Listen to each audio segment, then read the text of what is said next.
Okay, um, welcome everyone to the LandKit 2.1 info session. We are going to be having a bunch of info sessions here coming up that are just generally about LandKit, and we will talk about, 2.1, but and you can sign up for those at the same place you signed up for this. Most of you don't need to do that because you already know about LandKit and you're already, have it licensed or have used it and are familiar with it. This is a great kind of group of veteran users or folks who are familiar.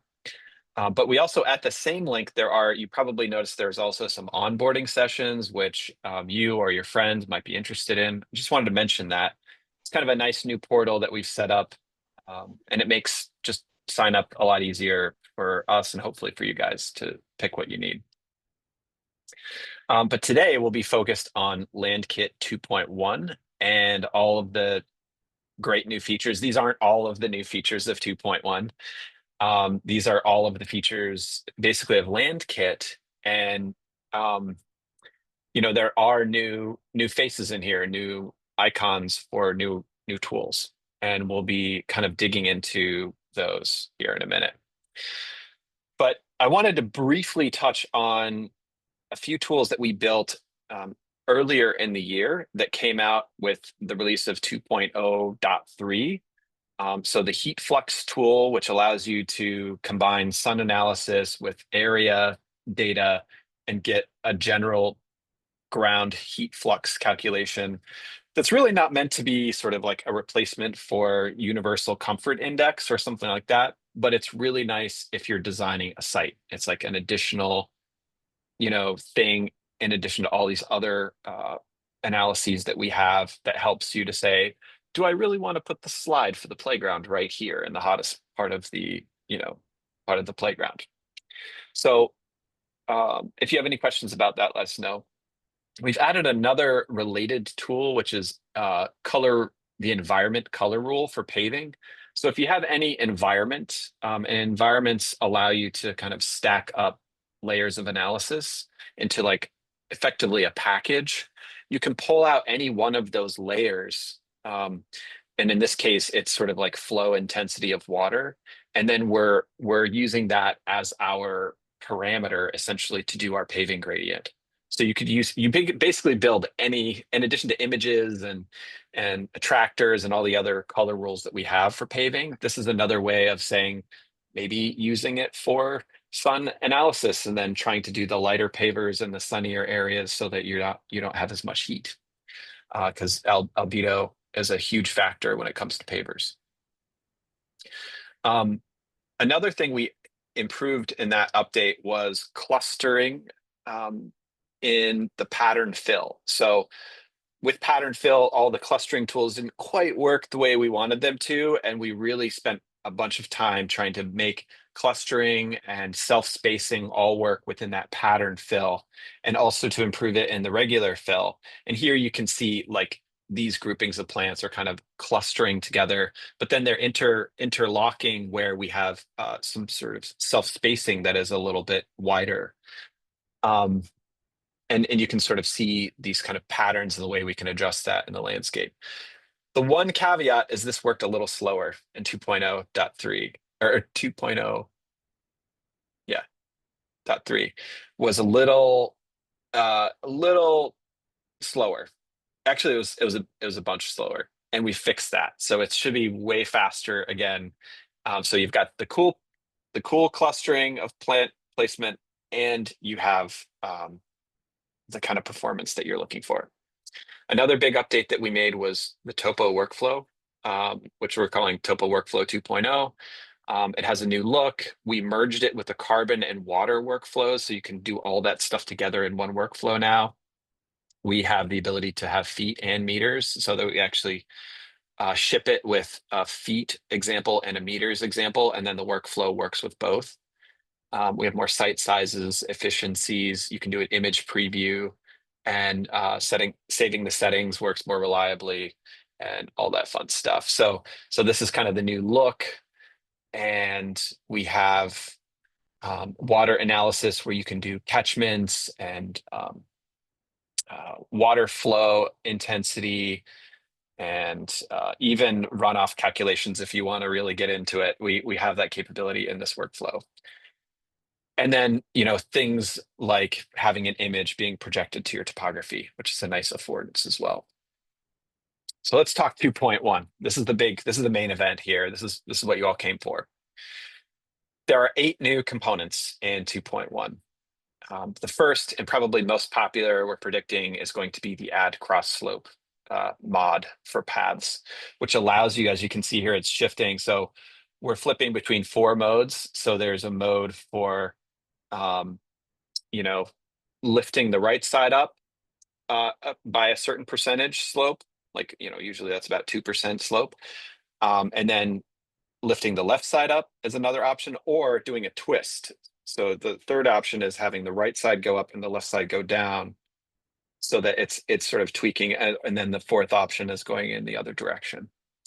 So those are the current options for add cross slope, and we can always add more modes to that. And we've got some ideas for some other modes for that are kind of a little trickier to build.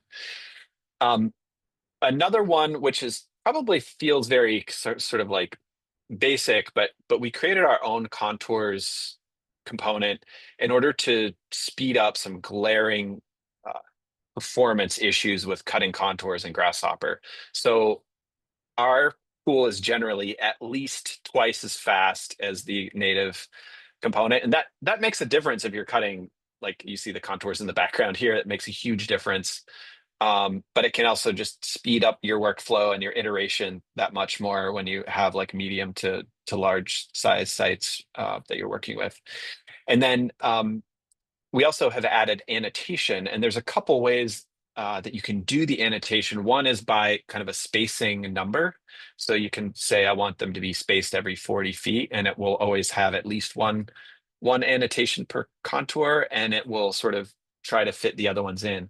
You can also use cross curves. So you can draw curves like along these contours and say, this is where I want these annotations to go. And it will place the annotations only in those locations. And that's really good if you're starting to get more serious about documentation, or you need that thing to be communicated really clearly to a client or whoever. The other thing with just the spacing is a great way to quickly know what the slopes are without having to do anything. So in order to get those numbers into your file, we've made a bake text component, which we know there are bake text components out there, but usually they have like several steps, and it's another plugin you'd have to load. But we've tried to maximize the usage of this. So we have the actual text, the planes that you would use to kind of orient that text. You can have fonts, sizes, alignments. We have 9 different alignments. So you're basically think of a square cut up into 3 by 3. So it's left, right, middle, right, top, bottom, middle, and then layer. You tell it which layer you want it to bake to, what the color you want that layer to be if it's the first time you're baking it, and then a bake name, which if you're familiar with baking, this is a common paradigm. This allows you that if you bake again, it will overwrite the old stuff because it has a unique bake name. And then the bake actually button.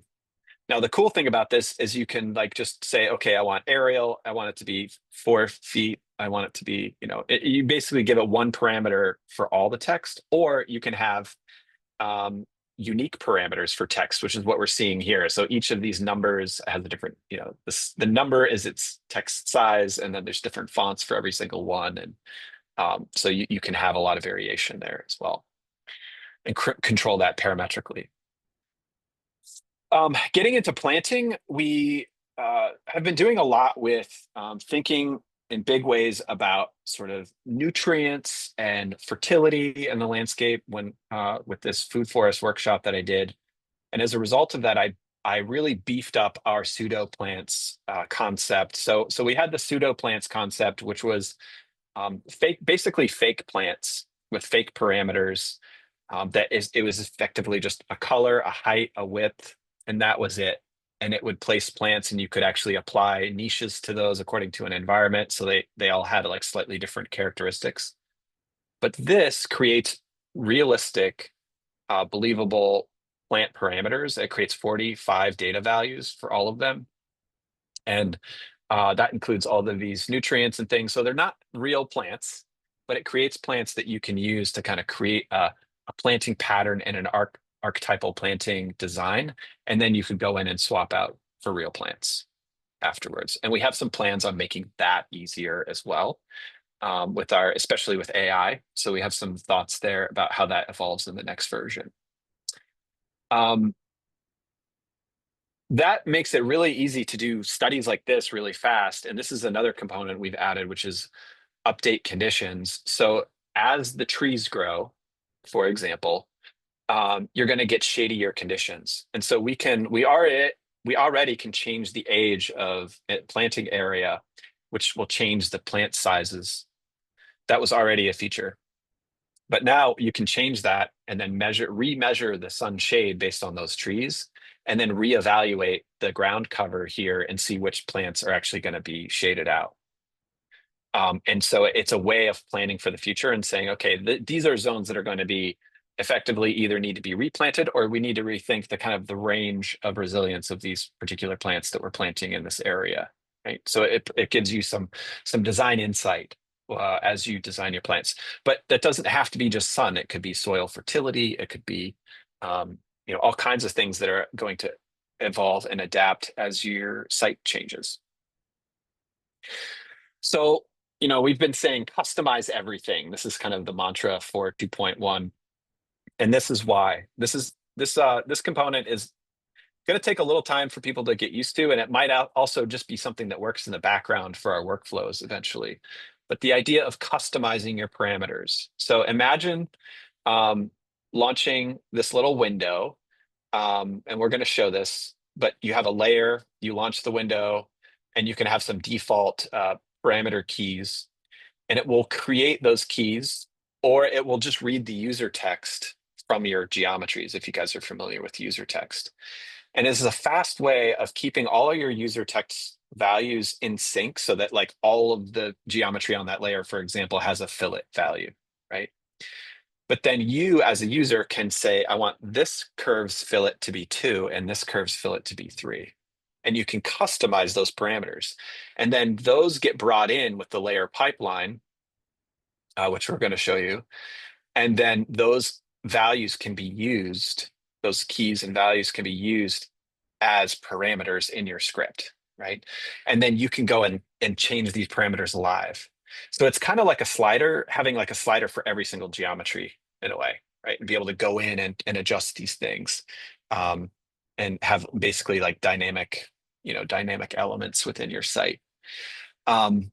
It's a few steps, and we're hoping to build a lot of this into our workflows. So to keep that in mind, if it seems like, oh, that's like a little way over my head, this is going to enable some really customized workflows and allow you to do more customization within your workflows. So the layer pipeline is similar to the geo or geometry pipeline in Grasshopper, but that component had a lot of limitations, and we wanted to build our own that did everything that we wanted it to do. So the first thing is that we wanted a layer as a text input. This would allow us within a workflow to let you change your layer name. So if you wanted to use a geometry on a certain layer, you could go and then change the name of the input layer, right? Just really easily within your user interface. It allows you to filter out not just points, curves, meshes, surfaces, but also allows you to bring in text in Rhino 8 and blocks and the different block. There's actually 2 options for blocks, whether you bring it in based on the block layer or based on the geometry within the block and their layers. That gives you a lot of possibilities. So that's it gives you the layers for each geometry, the color for each geometry, and then it also gives you all the keys and values for each geometry, right? So all that user text that's associated with it. So you immediately get all that stuff. With Rhino and other plugins, like you need like 3 or 4 different plugins to kind of get all of this stuff. This just gives it to you right away. So it's a more direct line to Rhino. All of this stuff is about connecting to Rhino more directly. The last piece of this is sort key values. This is a dynamic component that takes the keys and turns them into outputs. So our keys are fillet, new key, offset, slope, and width. Those will be converted into actual Grasshopper outputs, and they're dynamic. It will add and subtract outputs, and then it will feed all the values associated with those keys out to each of these as lists of values, which is really great because then those line up perfectly with the geometries that you have coming out of this component. There's also different fun ways we can use this. We can use this for, like, if we're bringing in data from a shape file and we have all that data coming in, we can suddenly just see what are all the keys and just pull out a certain value. Or we can actually use the layer here as a key as well, and then use the geometry as a value and pull out based on a certain layer and sort things out in our script very easily that way. So it's really useful. And this is actually a great example of a file where we brought in all of these different things from materials layers. And so you can actually use a wildcard, which is an asterisk, which basically says materials plus anything after that that matches. It'll get anything. So it gets all these things from the materials parent layer and then organizes them by their actual layer.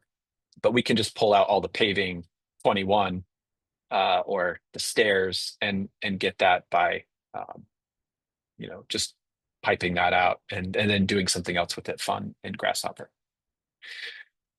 Those are the components. Those are just like the actual new components, but we've made some other improvements in 2.1 as well. So in order to make this customization really sing, we've improved the Sculpt mod and the grade mod to be able to take multiple parameter inputs for each attractor geometry.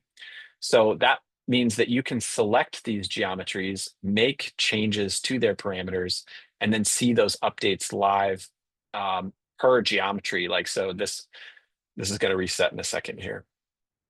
But yeah, so this guy here has certain parameters. You move it around and it changes, but you change these parameters and it starts to change the actual influence that it has on the topography, whether it's pushing or pulling and how much and how far. Yeah.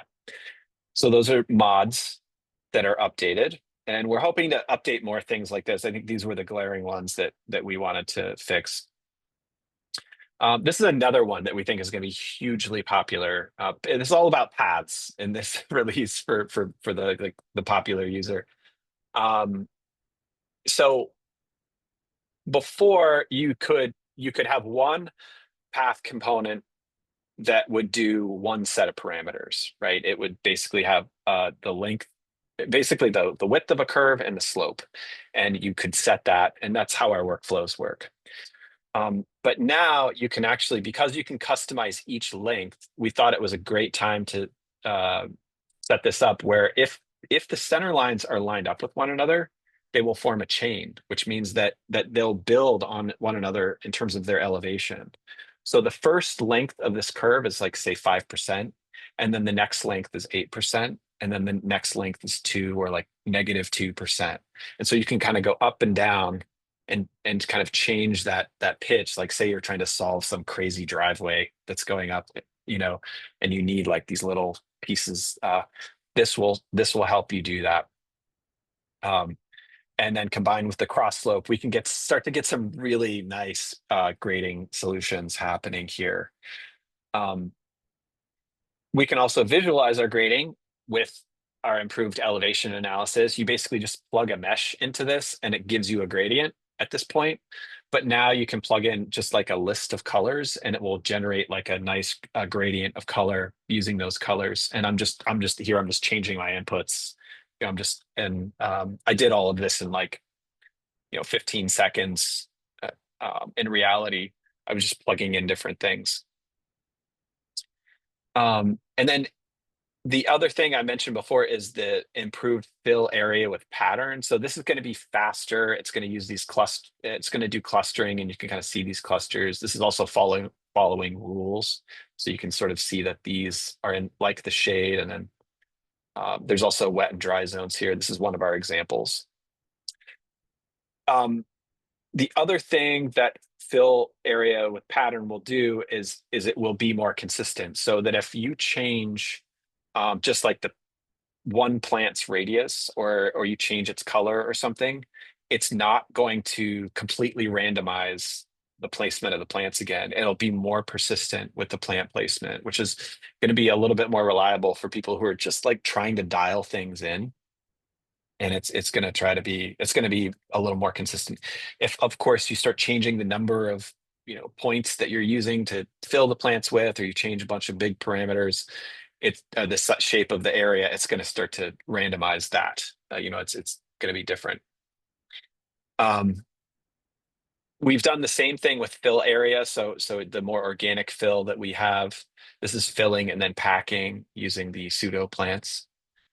But both of these are going to be much faster. The clustering is going to, the clustering is really good now with self-spacing and clustering. It like really allows you to control the like you could like make all of the self-spacing really tight, make it 0, and then you get these plants that kind of fill in this kind of like clusters of plants sort of way that everyone really enjoys to plant with these days, right? It's not really a matrix planting. It's kind of like a you know paint by number kind of planting, but in a kind of nicely integrated way. One other affordance that's not really officially part of 2.1, but we'll give it to you on request, is a toolbar we've started working on, and we've given to just a few firms that have run into these issues, which is if your firm has like one license or two licenses, and like you need people to you need to use it, but somebody else has opened a Grasshopper and then it takes up the license. This will allow you to disable the license before you open Grasshopper. And so maybe a firm, like everyone disables the license and you only enable it before you need to use it. And then you can disable it after, right? So it's just like a simple thing that effectively like obfuscates the key just on your machine temporarily and then brings it back if it needs to. So it's not rocket science. This will not let you cheat and like start Rhino and LandKit and then release the license to somebody else. That won't work. But it will help people kind of get greater value out of their licenses. So that's all of the main things in 2.1. We're going to be diving more into some of these things in an upcoming workshop that we have called Building Biomass, and this is through the Sustainable Design Network on LinkedIn. There's a sign up for that in the signups thing that you use to sign up for this session. The same, you probably saw all these different options. This is just look for that if you're interested. It's like only $100 for a 4-hour workshop where we're really going to dive in and do some great stuff. So we're hoping to have a big group. So it's not going to be maybe as intimate as some of our other workshops, but I think there's going to be a lot of good stuff in that. And now we do have some demos that we want to show you because we think that that'll really bring 2.1 to life. So let me start here. There's imagine you have a surface, and you're typically we don't use surfaces for topography unless we're doing a demo. um, and basically I'm turning that surface into a mesh using some parameters here. These are just native components. I can take and basically just build a list of swatches in order to build an elevation gradient. So that's that new gradient feature. So I can just plug in a different gradient here, and or I can reverse the colors, right? Um, and yeah, so that's pretty straightforward and simple. We have another thing here. So this is our mods example. So we're looking at a bunch of stuff happening to build topography. In this case, we have a surface that we started with that's just so like our existing grading looks kind of like that. It's just this surface that that's our existing. It's pretty wild. And then what I'm doing is I'm going to walk through the basic steps here. So we basically pull that geometry using our layer pipeline. And then we build a geo set using that other geo. We build our topo with that. You can also build topo using other things as well. That's why there's another step there. And then we take the boundary around that and we smooth this topography.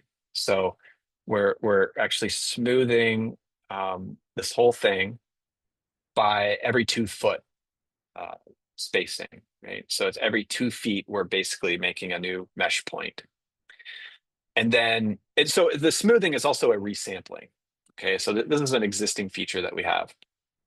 Now, here we have some geometry here on this grade layer. So these pink, these peach sort of things, they're on the grade layer.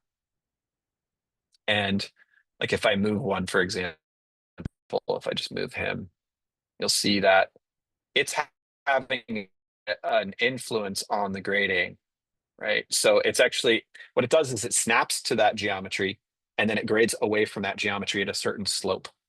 And the cool thing is that we're pulling the geometry in, getting the data or the keys and the values from that, and then using that to control the grading per geometry. So if I launch this customized parameters thing, I now have, for this particular piece, it's saying that this offset is 3. That's like how far off of the geometry. And then the slope is 120. So I could make the slope, 60. Just hit return. And that slope is more shallow now, right around that piece. There's other grading that's happening here as well, but I can select this and say, okay, instead of 200, we're going to do 60 here as well. 200 is not really very realistic. And then we've got some nice editing, like per geometry. So you could have all these different pieces of geometry in there. I think I would be careful about just quite how many pieces you use, but I think it could be a really nice way to kind of add some customization into your script. Now, the other thing that we're doing, if we go to the next step here, is we're doing another grade mod just using the path. So what we're doing here is we have a center line. Where is my center line? Oh no, there it is. My center line. And then from there, so that's being brought in. And then I have a starting point. So this is my starting grade here. So if I for example, if I move this grade up like just a little bit, you'll see this whole thing. It's got to rethink life. And then, it updates the whole thing, right? So it's shifted that whole road up. But it's also doing a mod. So we basically just plug the path right into this add cross slope. And right now we have a cross slope of 2%. And maybe we say, well, here, we really need to get the water off of this road because it's or this path because it's going to get washed out in these conditions. We say, okay.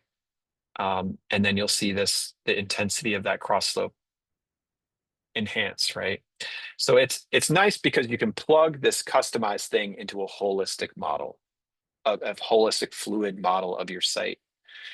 And then that mode, we might say, well, it'd be more advantageous to go in the other direction. I'm just going to say, move it, twist in the other direction. And you'll see that twists in the other direction, right? We can also do, I think I turned it off. We can do like water flow, like while we're doing all this, so that we can say, oh yeah, that's actually flowing in the correct direction, or like watch what happens when we change the cross slope here. We can do change it to 2. And all this water that's flowing down here will now go to here. Makes a big difference, right? So being able to see that as well live is really valuable. This stays open persistently until you close it. For now, at least that's how it works. Just so you know, for those customized parameters. Then we also have the same thing for Sculpt. So I can open the Sculpt one and select these. They're sort of hard to see, these blue lines. And I'm just using these to do like little tweaks. So this little ridge here, it's just, oh no, actually I'm using it for the swale. So I have a height of 3, so I could do this as like a 10. And it's really gonna push this down here. See that? That's if you have a real cut fill problem. You need some soil. Oops. So that's that. And then after you do all these mods, just so you know, just if you forget, you guys who don't know, like you use the draw topo component. And the other cool thing about this is like we can change parameters. So in the workflow, we can change different settings of like what are those smooth settings? Sorry, they're back here. Like we could do all this testing like with higher spacing, um, and just get it working. And then when we're ready, dial it in. Right. So that's also parametric, like your level of detail is parametric. Um, in some ways, like there's still things you have to figure out in terms of detail. But I'm also another thing I want to point out, another nice way to kind of make things look smooth is to use in Rhino 8, use the sub D and then do like mesh that sub D. And so basically we're taking our mesh, like if we didn't plug this in, you'd see um, this is going to look a little different. It's going to look like this. So it's a little crunchier, but you can smooth that out very fast, just using some of the native Grasshopper stuff. And that's the nice thing is like you can use our tools, but you can also use other tools, right, in relation to LandKit. We are trying to replace certain things and make things easier by just having our tools, but even using the native stuff is great. And then down here, we're using the contours tool, and we're doing we're baking the contours and we're baking text. So I'm using the layer name as also my bake name. And then I have my alignment of 1, which means that it's bottom justified, like and in the middle. And all those alignments are here, like it explains what all those alignments are in that tool tip there, or input tip. So one other thing I wanted to point out here is the annotation, like how that works. So if you look, all these annotations are running along the road. Maybe I'll go and plan for this. So all of these are running along the road. Right? We can see them. And then we have some here, and we're using a curve to define that. So I could move this over here, and it re-intersects the, and I can adjust. I move the text with the control point there.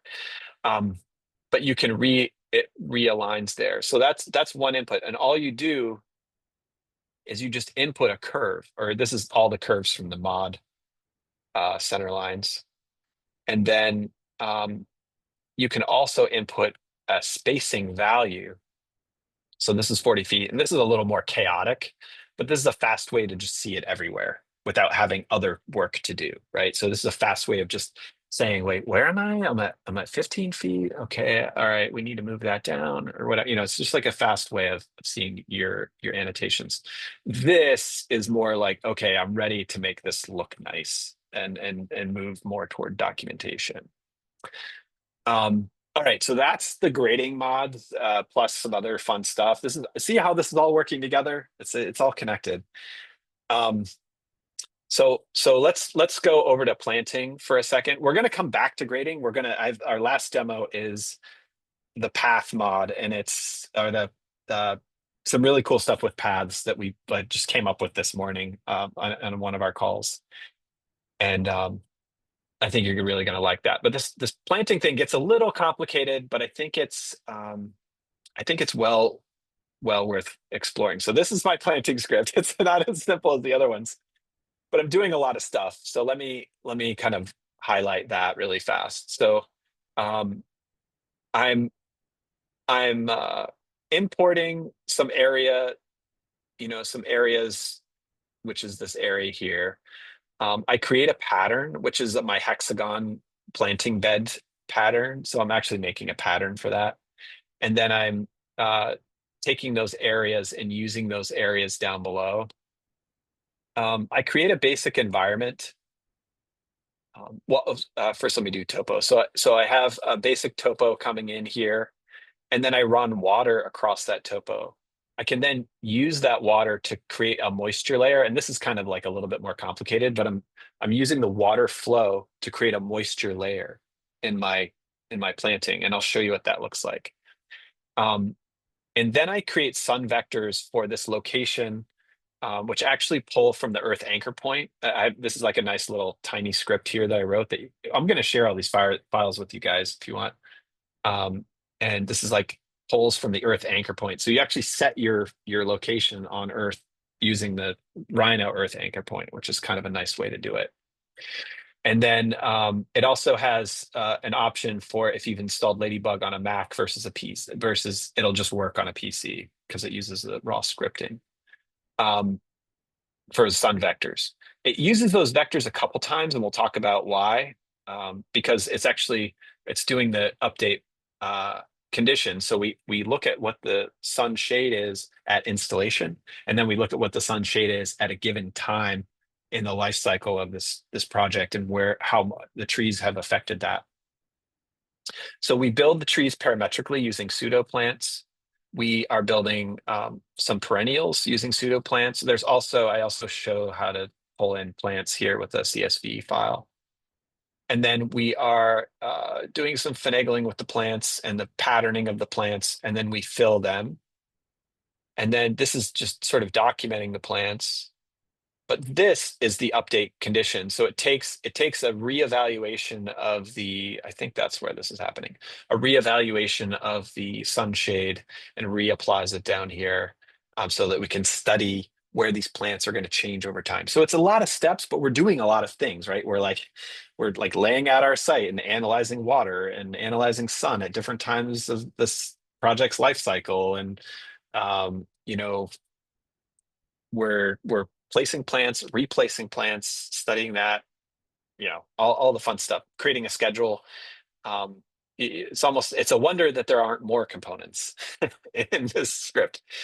So if you look at it, let me zoom out here and kind of walk through these steps really fast. I don't want to take too long in this one because I know how complicated it looks.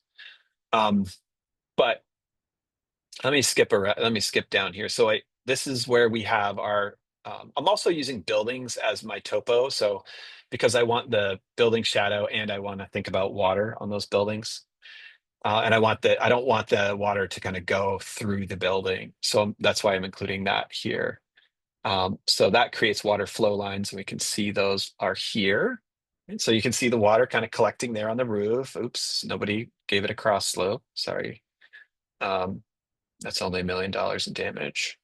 And then we have our environment. So we use basically I'm using the clip, the area clip, which is the planting area. I offset that a little bit to create an environment that's a little bigger. We create the environment using a 1 foot cell spacing and then our topography. We use the water flow to create an occurrence layer. And we call that water. We diffuse that layer. We then use a formula to say, and this is just like, this is a really great template for applying values according to other values. So this basically gives us a number of occurrences, like how frequently are we seeing flow lines in that location. And then it translates it into whether it's wet, moist, or dry, right? And so this formula is kind of dependent on your density of how much water flow you're actually flowing through there. So it's just something to keep in mind. This is not like a scientific equation. Okay. It's not full disclaimer, right? Like this is just kind of getting a sense of where it's wet.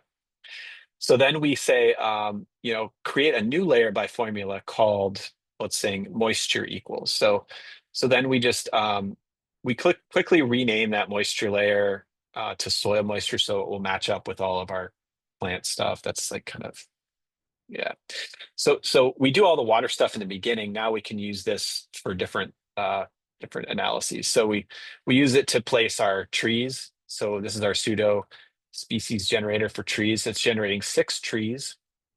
And then we're using the filter. So you can say generate either just a bunch of stuff that's all, any kind of plant. And then there's trees, shrubs, herb, grass or graminoid, and vine. These are all categories in the ecoregional revegetation application database that we've been basing everything off of, right? So this is it's really based off of the USDA, um, and we're probably going to continue to work with that because it's a it's a very you know commonly used source in here in this country, but also around the probably seen as a standard kind of around the world in many cases. Um, so yeah, so I'm basically placing plants using a pattern fill. So I basically I can give it some points and then fill those points in with trees. Um, and I can set the age. So here I'm saying, okay, this is at 5 years. These trees are all at 5 years. So I could go and say, let's change these trees to 10 years. That'd be really big, 10 years. So watch the trees. They're going to update, and then you'll see more blue points because that's where the ground cover plants are not working anymore.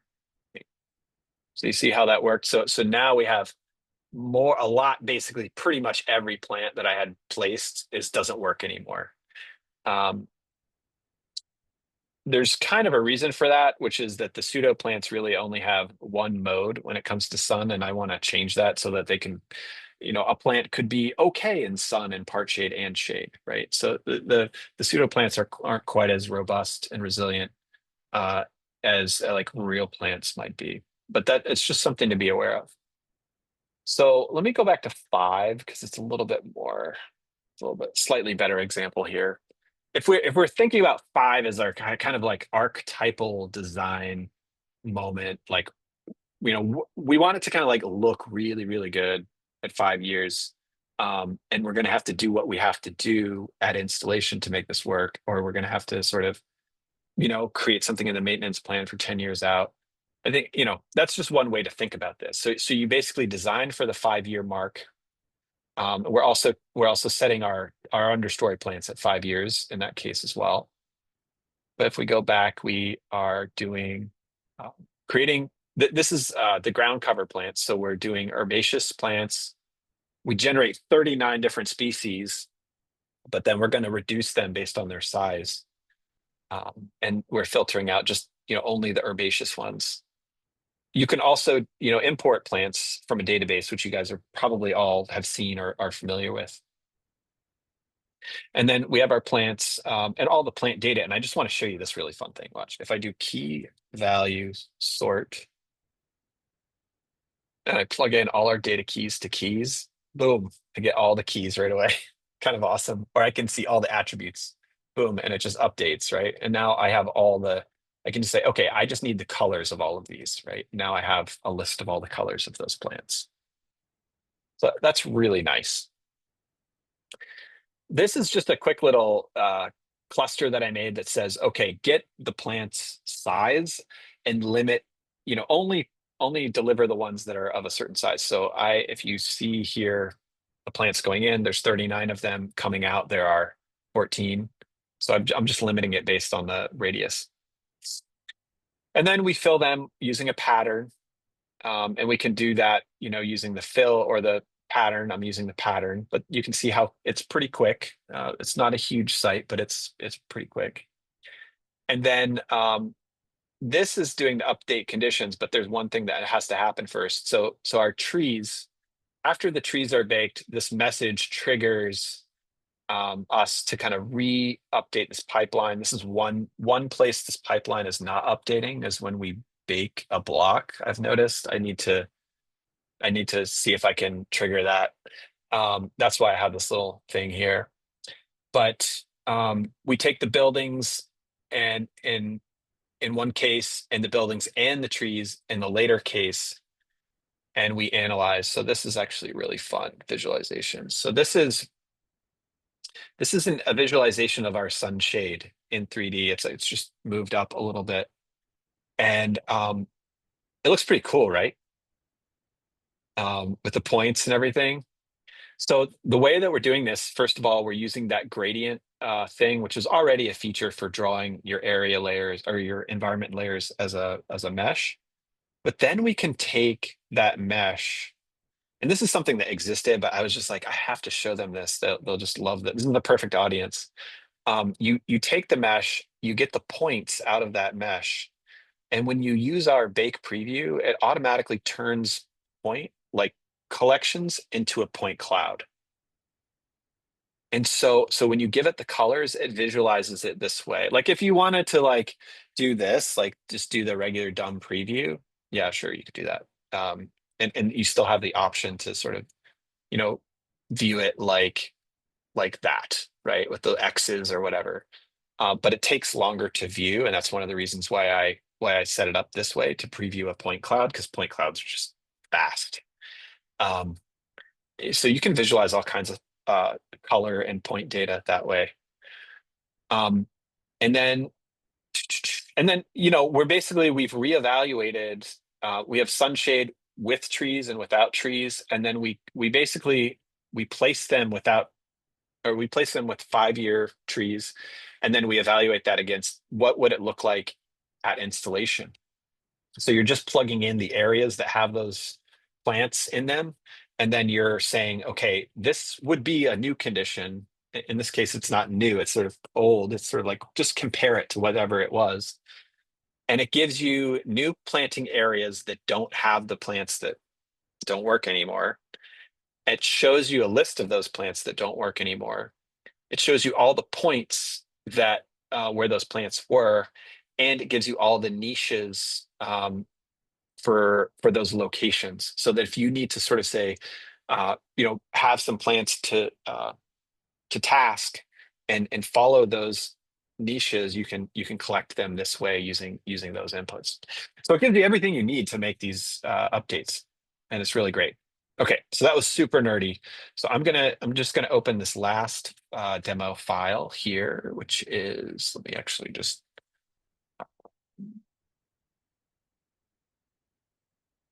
we don't need to do that. I'm just gonna like close Rhino because it gets weird with Zoom. Okay, so one thing I wanted to mention is we are building mini workflows. So in addition to these scripts that I'm going to share with this group, we're building mini workflows. If you're familiar with those, they're basically our tutorials. It's a video online with oops, it's a video with a script. Usually it's Ben. Some of them are me, and we basically explain how something works and provide the script for it. So this is the beginning of a topo, like a path mini workflow. So I'm going to open this. Things are a little different here in Mac. You can't drag Grasshopper right into Mac. What? Okay. So I have to launch Grasshopper and then um,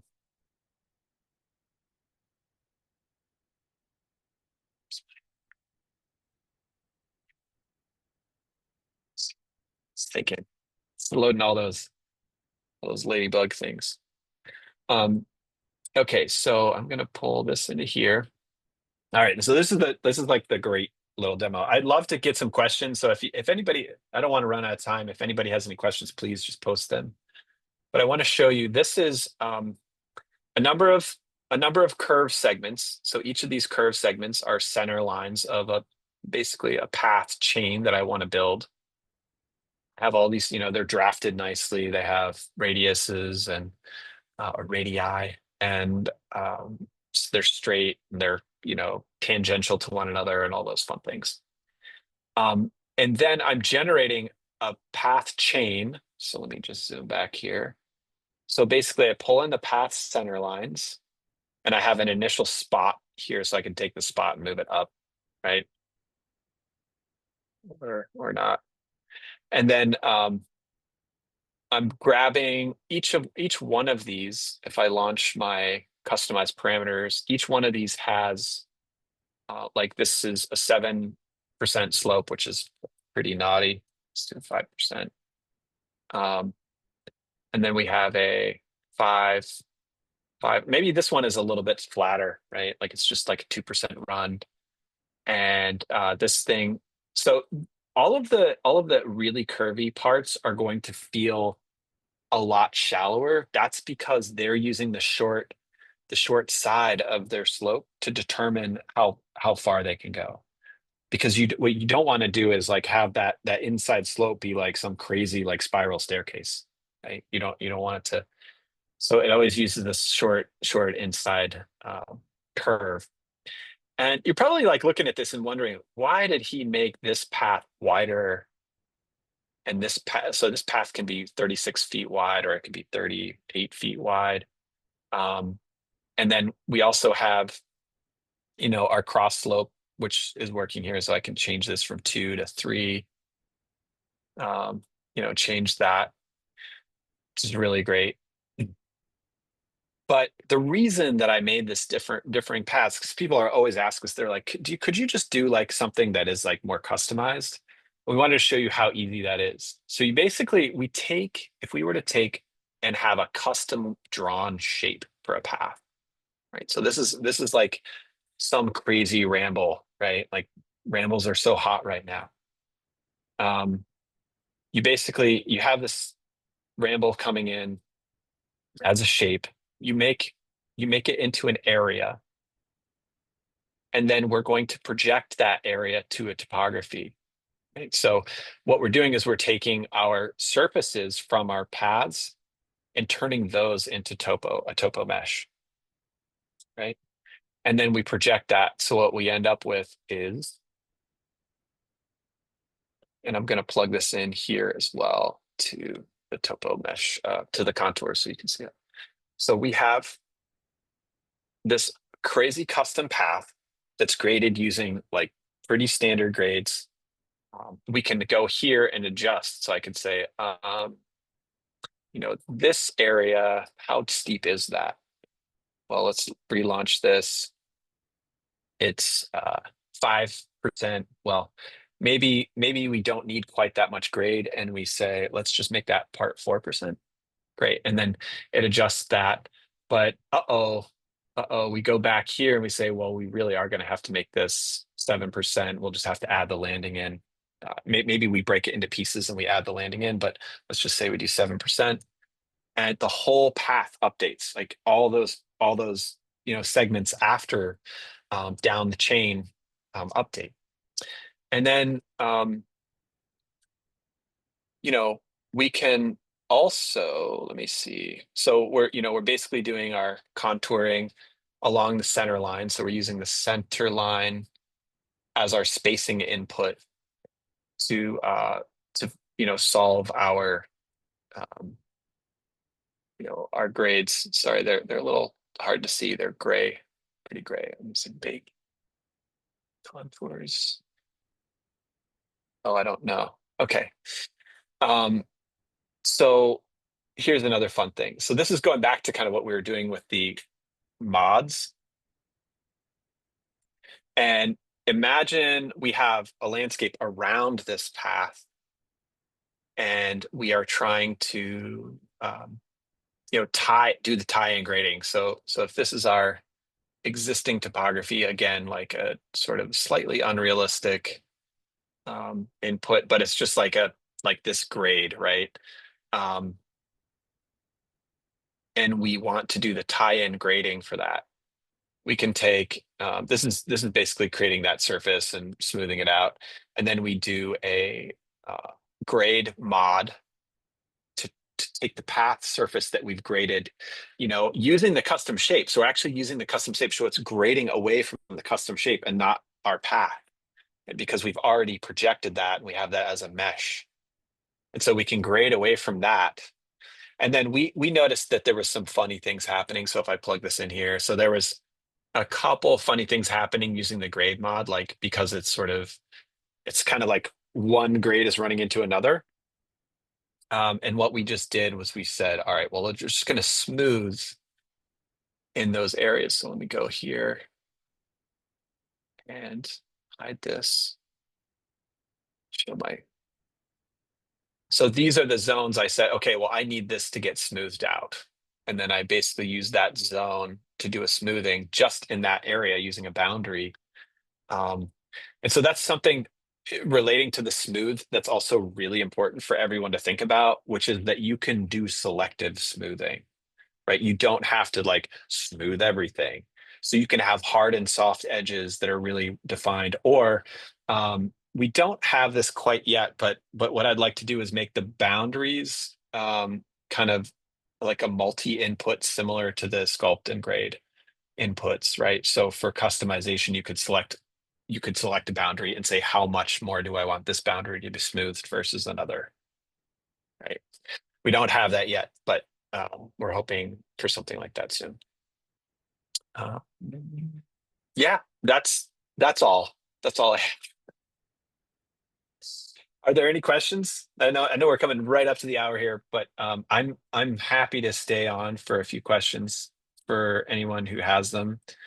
2.1 beta 3, which is basically what you're seeing, is live now. So if you go to the package manager, I should just show you. So package manager. Um, if you go to your to your installed stuff and you click on oh, I don't have it installed. But you'd say include pre-releases. I have it installed a different way because I'm developing it. But you say include pre-releases, it will automatically update to whatever the latest is. It's a little scary if you're kind of in production and we release like an early beta. You might want to turn that off, like just in general, because somebody else could release a new beta plugin, and then you have that. I wish the granularity was clearer, but you can also turn off automatically updating packages, which I think is also wise, so that it doesn't automatically update. But those are some options you have for when you install our package or other packages. Have there been any questions in the chat? I mean, I haven't really seen anything yet. Just a lot of thank yous so far. Oh, cool. Good. Um, well, it's really great to see this group. Some of our veterans, folks who are really have tested things out and looked at workshops and have licenses and all of that. And we just want to keep making this experience better for you guys, and easier. Um, Watch for some of these things filtering into the workflows. Um, as I was mentioning, being able to customize things or customize layer naming, things like that. So, yeah, appreciate everyone joining. And like I said, I'm here. I'll try to stop talking.